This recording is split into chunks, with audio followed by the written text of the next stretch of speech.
Ya, yakin ketentuan Allah yang terbaik, bukan begitu, betul. Yakin tuh udah nggak usah dipikir logik gitu ya.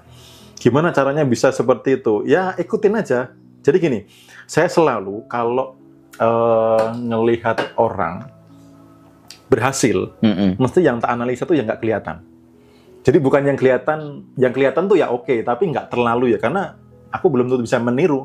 Gitu, misal jual beli komputer, belum tentu aku bisa niru. Misal bisa pun, belum tentu rezekinya sama. Nah, orang-orang di kesadaran spiritual itu, mereka sudah tidak terlalu tertarik dengan yang nampak, yang kelihatan gitu. Iya. Karena itu nggak berlaku buat orang-orang yang gerubah-gerubuk, yang panikan, yang cemas, khawatir, takut, itu nggak berlaku sinyal-sinyal itu. Oh, itu halus soalnya ya? Halus. Makanya ketika inilah yang dinamakan isi adalah kosong, kosong adalah isi. Oh, ini? Ini mengkonfirmasi beberapa teori-teori fisika sih gitu. Iya. Fisika kuantum gitu. Kalau di kesadaran spiritual, itu kan kesadarannya sudah di tataran energi. Hal-hal yang tidak kelihatan, energinya, frekuensinya, keberuntungannya, ya kan, campur tangannya, gitu kan. Ya, jadi hal-hal yang seperti itu yang menjadi nggak terlalu logik lagi, harus ini dapatnya dari mana, harus ngelakuin apa gitu kan. Ngalir aja kayaknya gitu. Ini energinya kok kayaknya nggak enak ya. Iya gitu maksud saya. Begitu ketemu ngeluh kayak gitu ya. Nah, itu akhirnya kita bisa ngerti dong. Jadi sebenarnya bukan judgement bahwa orang itu lebih buruk atau enggak. Tapi bahkan aku tuh gini bro, jujur aja ya, ketemu orang, dia saldo rekeningnya itu banyak atau enggak, aku tuh bilang jangan rasa loh. Iya. Sekarang tuh gitu. Jadi ini kayak orang lagi nggak punya uang gitu. Begitu beberapa hari cerita sama tim, lagi amburadul, sebelumnya miliaran gitu. Jadi sampai di situ tuh kerasa gitu loh. Itu sebenarnya ada latihannya bro. Jadi doa bukan soal ritual. Ada banyak doa yang juga tidak disadari. Di kesadaran tertentu ya, menganggap doa itu identik dengan ritual. Iya. Tapi kalau kita ngomong hukum semesta, ya, energi itu selalu bergerak. Bergeraknya dia tuh namanya vibrasi. Nah, vibrasi ini seberapa kuat, ukurannya kan frekuensi. Nah, ketika kita merasa, itu sebenarnya doa. Pikiran, ucapan sama rasa. Rasa itu ya, rasa itu tuh sama dengan doa. Oke. Maksud saya itu. Contoh yang negatif ya, para pengeluh ini. Kalau kumpul kan mereka nggak mau kalah, bener nggak? Mereka beradu ajang kompetisi ya. Iya, ajang kompetisi. Lu cicilan cuma 1 juta, aku lu 15 juta. Aku lu begini. Begitu ada yang kalah tuh, ada doa yang tidak disadari, ada rasa yang, ya Allah Tuhan, berikan aku peristiwa yang ekstrim lagi, yang apes lagi, supaya ketika aku kumpul sama teman-teman dahulu ini, akulah yang paling menderita. Tanpa disadari ya. Tanpa disadari, itu doa. Nah, sebaliknya yang positif gitu loh. Sebaliknya yang positif, kayak batin gitu. Hal kecil misalkan gitu. Contoh saya mau pulang gitu, pas di lampu merah rada macet, ngelihat ada manisan gitu, seger banget ya, sampai ngiler gitu. Iya, sampai ngerasain kan, udah ngerasain. Kayaknya enak tuh gitu. Sampai rumah coba, istri udah beli duluan tanpa ada WA-an gitu. Iya, itu kadang. Jadi ada hal-hal yang ketika dipancarkan penuh rasa, maka itu dikonfirmasi oleh semesta, ini doa. Maka orang yang penuh dengan rasa syukur, jangan kaget kalau rezekinya ditambahkan. Tapi yang mengingkari nikmat, maka azabnya pedih. Itu. Jadi ketika ngeluh, azabnya datang lagi. Iya, karena rasa ngeluh ini adalah doa. Jadi doa itu nggak peduli positif atau negatif. Begitu rasa itu terkonfirmasi, mancar, ya sudah jadi realita. Jadi doa itu ya, rasa itu sebenarnya real doanya.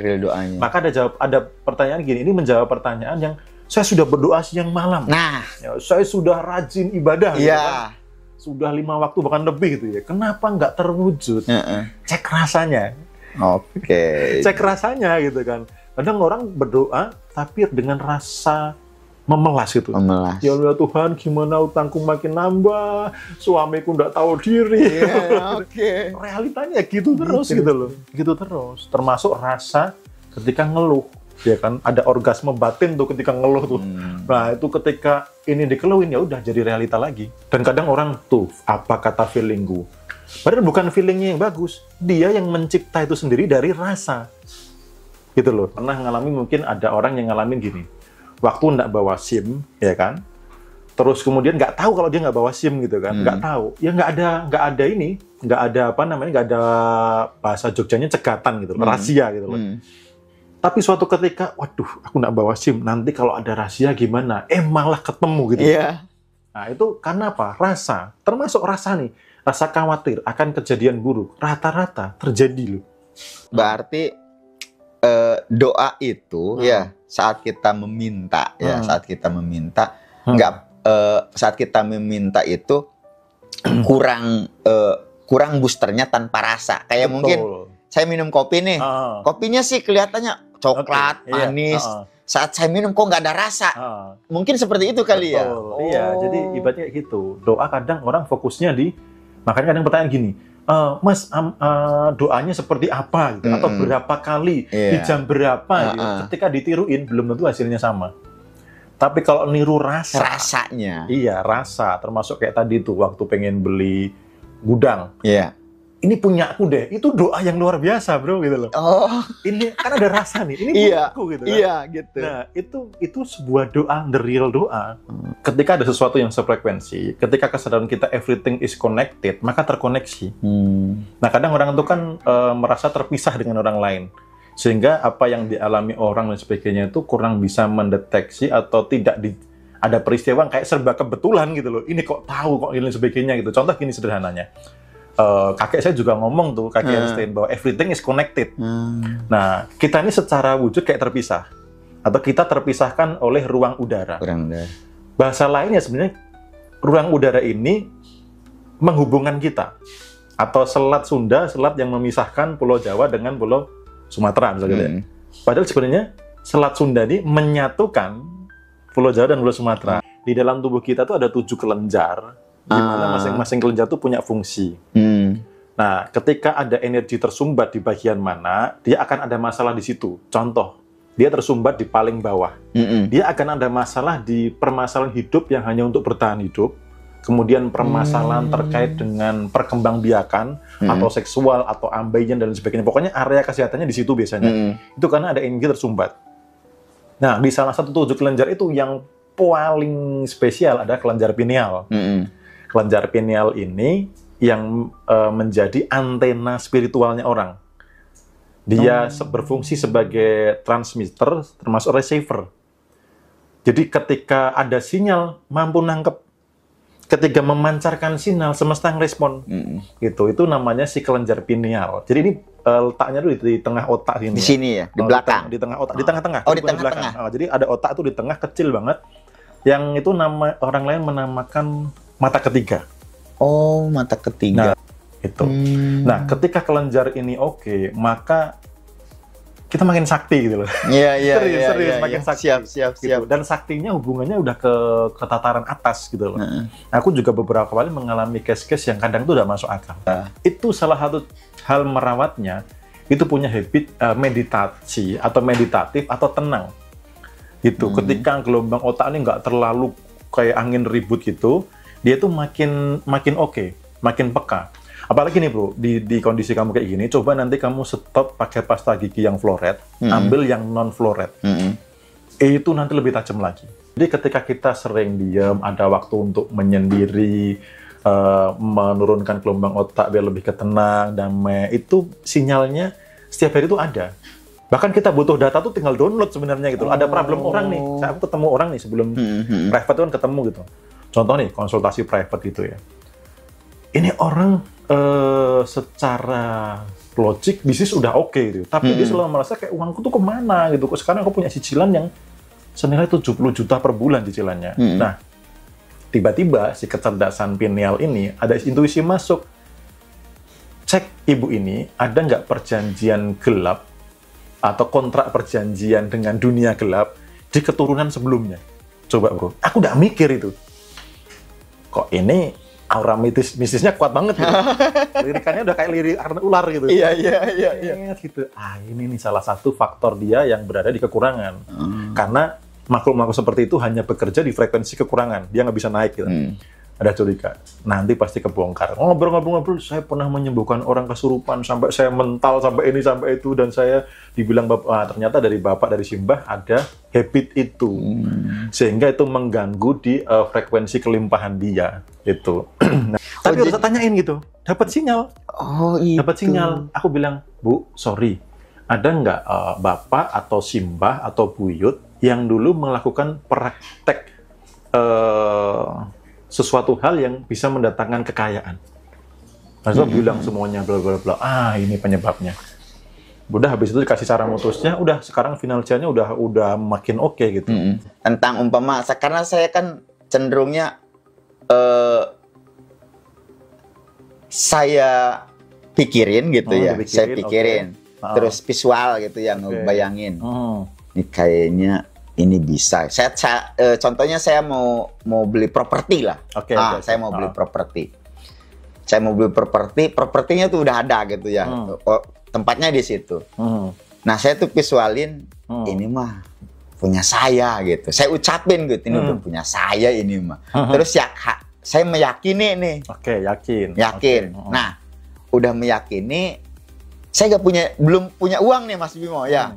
Tapi keyakinan saya tuh udah masuk aja ya, lihat gitu. Jadi yang pertama kan dari sisi tadi ya, awal perjalanan puasa, kesadaran aku hidup untuk apa dan sebagainya. Sebenarnya Allah Tuhan kan sudah menjanjikan ya, barang siapa bertakwa kepadaku, maka baginya adalah satu, jalan keluar. Yang kedua, mendapatkan rezeki dari arah yang tidak disangka-sangka. Ini kamu ngalamin itu gitu loh. Dan itu sebenarnya untuk semua orang. Padahal uang tabungan sayanya kan uang tabungan saya tuh 2 eman lah, itu tuh udah ngumpulin lama. Gitu. Nah, perjalanan tadi ya sama berarti berpikir, meyakini, terus merasakan. Nah, kadang orang tuh kafir, kakean pikir. Kafir. Pikir, apa-apa dilogikakan. Padahal kebenarannya itu rezeki dari arah yang tidak disangka-sangka itu yang nggak masuk akal gitu untuk semua orang. Nah, kadang orang satu mungkin takwanya kurang, percayanya juga kurang gitu kan, dan lebih banyak membatasi dengan akal pikir, logik. Kalau kita lihat perjalananmu ini kayak kamu nggak banyak mikir gitu. Atau mungkin karena hanya SMP kali ya. Udahlah, nggak masuk akal, biarin gitu. Itu secara kalau berbicara tentang fisika kuantumnya ya. Jadi segala sesuatu di medan kuantum itu yang ketika ada perintah yang selaras, dia akan runtuh jadi materi. Nah, perintah selaras itu adalah satu, pikiran, yang kedua perasaan, ini selaras, koheren gelombangnya. Jadi bukan inkoheren. Contoh nih, kita bahas dulu yang negatif. Karena di YouTube juga, di YT ada yang tanya gini, Mas, kenapa ya kalau saya mikir negatif kok gampang terjadi, begitu mikir positif enggak?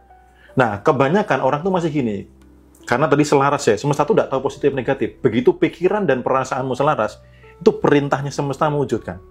Kalau teman-teman yang belajar law attraction dan lain sebagainya, inilah real law itu seperti ini.